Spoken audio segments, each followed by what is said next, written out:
يا جماعة أبغى أوريكم زينة. هاي زينة. هاي، كيف حالكم؟ الحمد لله. لا احكي لنا سعودي. احكي سعودي ايش؟ ما أدري. أقدم لكم اختراع ما أدري إذا كانوا حيسمحوا به عندنا ولا لا، ما أعرف، اللي هو السيارة اللي تسوق نفسها. نحن ما احنا نحن كإنسان ما احنا قادرين نسوق نفسنا، فحيسمحوا يعني هي عادي السيارة الآلة تسوق نفسها والإنسانة اللي هي الامرأة ما تسوق نفسها، ما أعرف. دي أشياء أقوى من مستوى تفكيرنا، بس هي دي السيارة. سيارة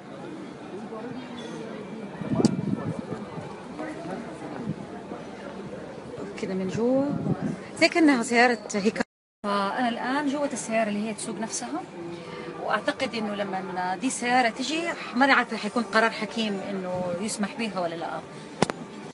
الحلو في السيارات الآلية إنه ما حتضطر كل شوي تقولوا لو في يمين لو في يسار سوي كذا.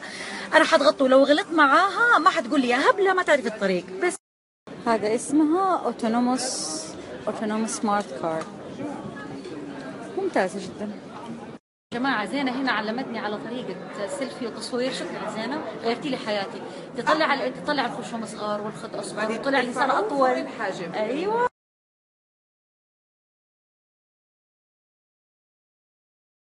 السلام عليكم، صباح الخير. أواب أنا كل ما أجي مسافرة أي سفرة لازم أقول يا ماما يا رب تفوتك الطيارة، يا رب تفوتك الطيارة، وكثر في الدعاء.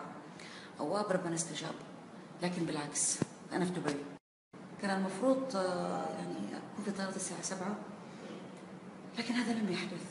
فأواب أنا فاتتني الطيارة يا بابا، انبسط.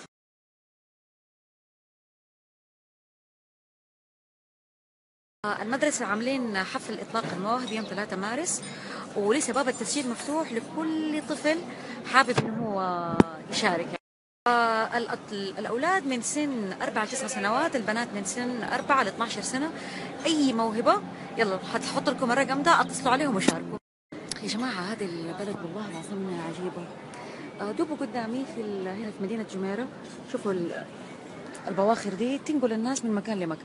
فدوبوا كذا عادي، في واحد من البواخر كان راكب رئيس شؤون مجلس الوزراء، ومعاه برضو واحدة تانية ست ما شاء الله مرة منصب عالي.